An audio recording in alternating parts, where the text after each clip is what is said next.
So we do have Hayden from Australia that's calling in to ask about young Earth creationism and the global flood. So what's up there, Hayden? How you doing? Hi, I'm good. How are you? Doing all right. I'm glad that we've got a very clear call this time.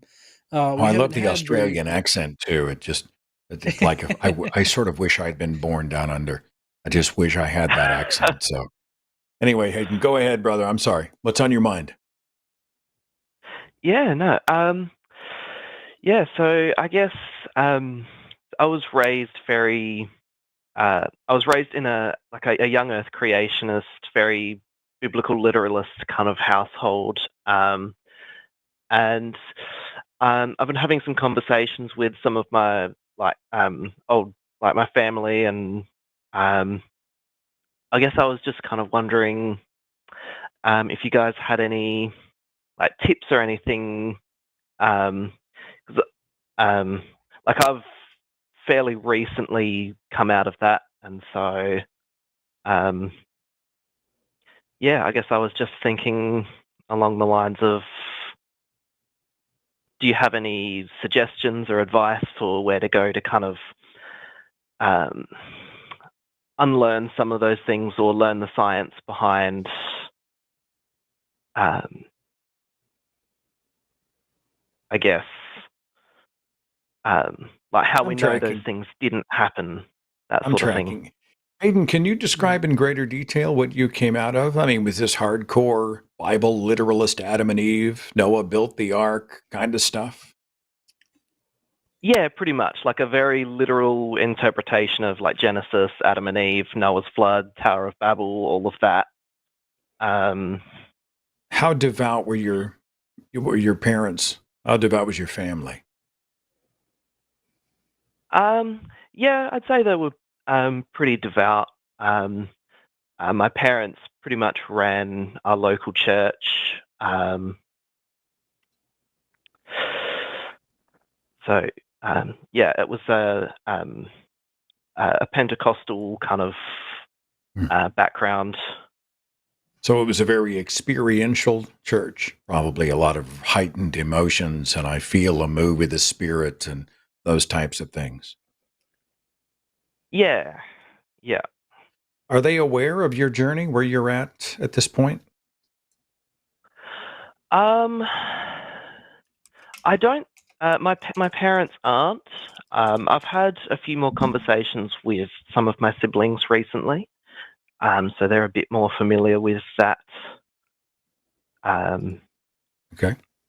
Can you tell me what it is you might be struggling with at this moment? It's obvious you're deconstructing the religion, and on some level, you ain't buying it. And so you're stepping away from it. What's giving you pause? What are your points of hesitation at this measure? um, I think I've kind of stepped away from it. Um, I'm not sure. It's been a very kind of gradual process, um, but I So let think me back up. Let me where back I'm. up. I'm not trying to put you on the spot. I know you're processing a lot and it's hard to articulate sometimes these very complex feelings that we have. So I'm going to try to guide you through it. And John, I don't mean to overwhelm the conversation. I'll hand it over to you in just a second. But you obviously had some moments of doubt and said, this is not working. And so now you're at a point where you're like, what am I? Am I an ex-Christian? Am I spiritual? Do you believe in any gods? Are you still asking the questions and you don't know the answers? So where you at? Um, Yeah, so I think at the moment I'm kind of at a place where I'm saying I don't know a lot. Um, and I guess um, that's kind of where I'm at. Is I feel like there's a lot that I have a lot of questions and not a lot of answers in that sense. Um, Yeah, I get you. and so um, Well, I that's feel like common. I've mostly come out of it. But every time I get into a conversation with um, like one of one of my family members or someone who's still in it, I feel like I come away thinking I didn't really have any answers to the kinds of questions that they asked, if that makes sense. Yeah, that's totally common. And here's my recommendation before I shut my mouth and pass the baton. I think at this measure, it is not a good idea to engage in what I would call counter apologetics conversations with believers. I think this is the moment where you are focusing on doing education, you are researching, right? And I think it's a liberating place to say, I don't know a lot. Because when I came out of the faith, I remember thinking, there's so much I don't know. There's so much I'm playing catch up on. I mean, to be in my late 30s before I really start to try to understand what evolution is. I was taught to say it's wrong. I had no idea what it was. I never read Darwin. I never got a lecture from an evolutionary biologist. I didn't know what it was. I just knew it was wrong. And it was late in life when I thought, well, my education starts today. And we want to rush that. And we want to feel like we're catching up and making up for lost time and filling all the blanks as quickly as we can so we can go out and tell everybody why we got to where we are or why we're doing that. But I think you're going to have to slow down. Give yourself a little bit more leeway and oxygen on that and focus on resources to tool up.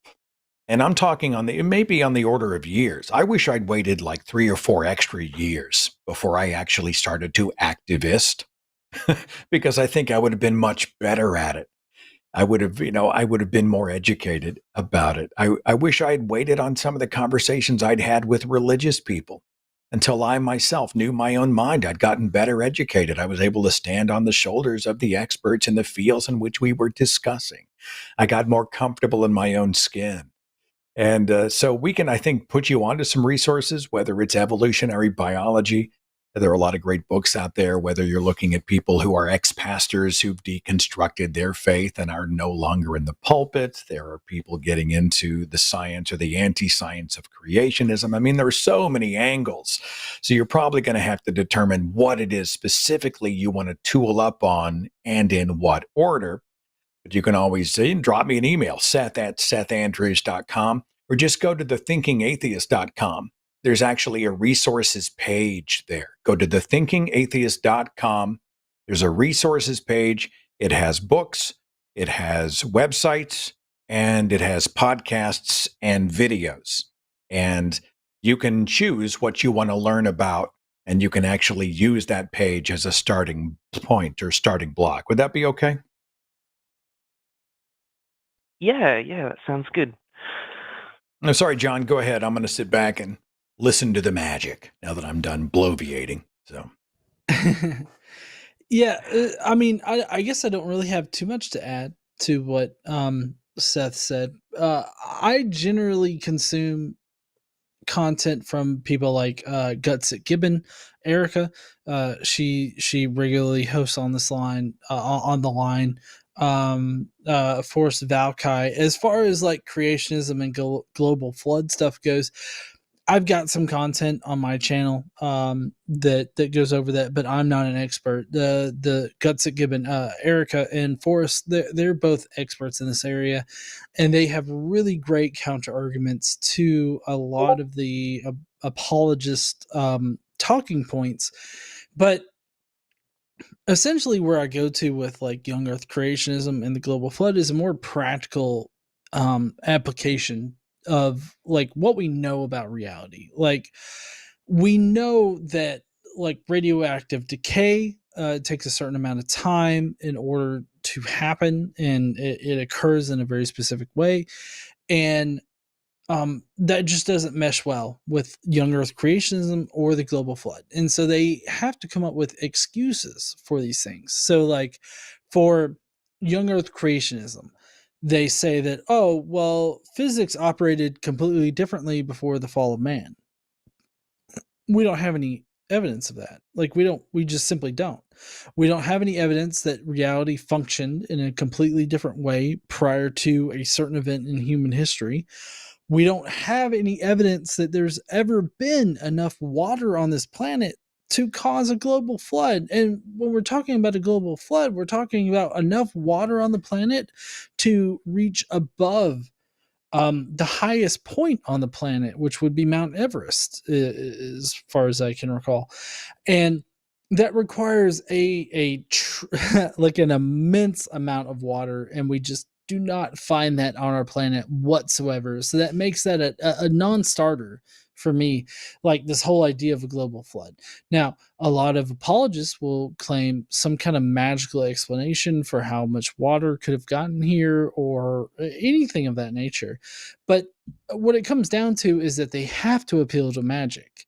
They have to appeal to this magical idea that water can just appear out of nowhere, or that somehow water can appear under the crust and then eject out of the crust and not vaporize everything on the surface of the planet. So there's a lot of different aspects that you have to think about when you're considering young earth creationism. You have to think about like the implications of what they're saying. You have to go beyond their answers in order to figure out why their answers aren't logical, like why they're illogical. Like, if enough water existed below the crust of the earth that it ejected from the earth to fill the earth with water, enough water to cover Mount Everest, then it would require so much energy that the entire face of the earth would have been flash boiled and killed off. There wouldn't have been plants. And that goes to another thing. If the entire earth was covered with water, how did plants survive? Like, because it wasn't like they were covered for 40 days and then that was it. As if that would be an explanation for anything. But they were covered for a full year in the biblical text. Like, they were covered for a long period of time, enough time to where plants would die underwater. It wasn't just a couple days. It was enough time for plants to die, so there shouldn't have been any plant life whatsoever. But yet in the Bible, it claims that doves came back with plant life from land that was exposed. And so, like, you have to think about their explanations for things. Like, think about the AIG, Answers in Genesis. They have the Ark Encounter. In the Ark Encounter, they try to explain how all of the animal types were stored on the Ark, right? And they have this whole elaborate explanation for things. But then they also say that whales didn't need to be on the Ark because they were animals in the water. Well, the problem is that they have animals that they identify as being proto whales. Like, these are the animals that developed eventually into whales, but then they also say that whales didn't need to be on the ark. So there's a lot of contradictory information, like within their own explanation, that totally disproves whatever in the fuck they're trying to sell you. And it's all because the Bible and its explanations do not make sense whatsoever. When you practically apply them to reality, they just do not make sense. They require magic. They require some kind of magical explanation for things. And you should not accept a magical explanation because, as far as we know, magic does not exist. Like, magic, as far as like magically happening things, they just simply do not exist. So that's how I would answer anybody that's trying to sell me that kind of thing. Yeah, fair enough. All right. Are there any other questions that we can answer for you there, Hayden? No, I think that's given me some things to think about, and thanks, guys. Hey, man, really in a appreciate your nutshell, time. in a nutshell, take your time. Don't feel like you are ready. If you don't feel ready for the deep conversations, don't take them.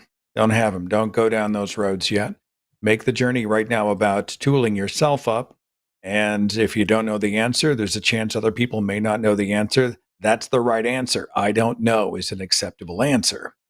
and just go at your own pace. I think it's going to be the world's going to open up to you in interesting ways. And if you learned something we didn't know yesterday, call us and we'll talk again. Okay.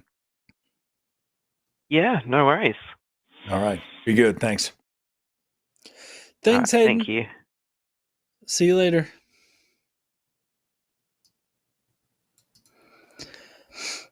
I don't know. All right. I remember when I was going through my time of, I don't know, I was really at that point where I realized it was all just bullshit. And it wasn't just that I was beating myself up for being so because I felt so thick. How did you believe that? Why did you not question it? And then I really got into the power of programming. I mean, it's cult programming is really what it is. But what mostly set me off was how I was treated by the people all around me for daring to disagree.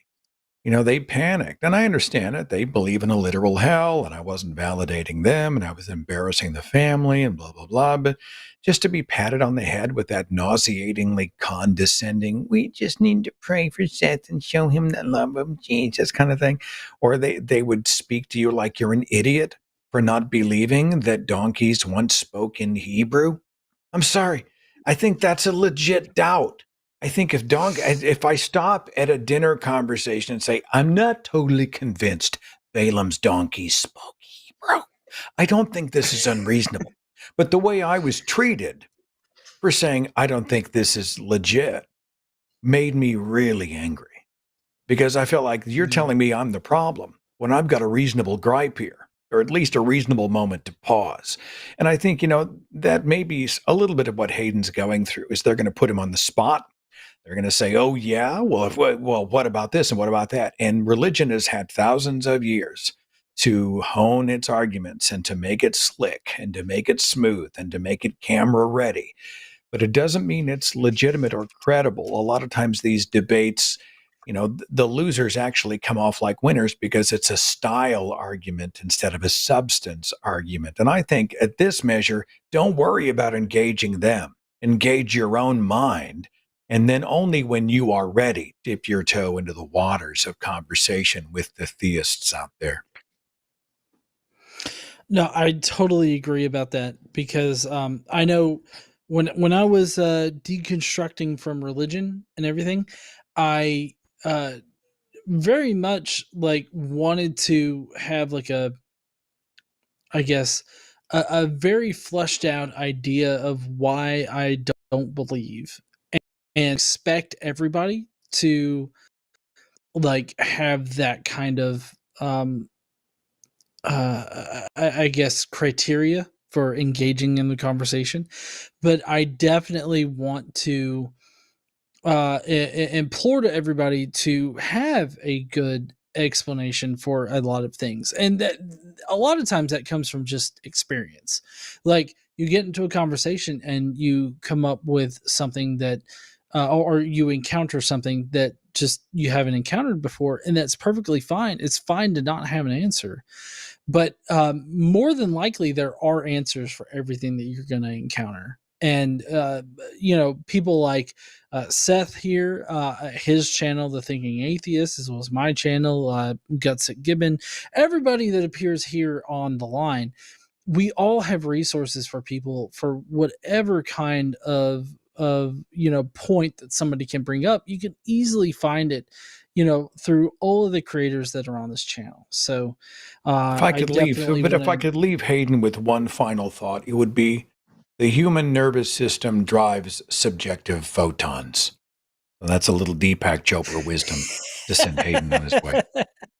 I'm sorry. I was like, that's Deepak Chopra shit. Yeah, it's definitely our consciousness co-creates visible love. I'm just generating all kinds of wisdom as you and I prepare for the next call. Hey, do you think this clip just fell out of a coconut tree? No. It did. Okay, now technically I did build the channel into a coconut tree and it did fall out. And also that our internet router is up there. Actually, in a lot of ways, this production fell out of a coconut tree, but we could only afford that because people like you supported us for $5 a month over where is that, Eric? patreon.com/calltheline, and That's right. Jimmy will, You got it. this time. be grateful. Yeah. We have an exclusive patron podcast over there. Check it out. Thumbs up with it, Eric. We talked about this in the meeting. We have to both. Oh, thumbs yeah. up. I'm sorry. Okay, there we go.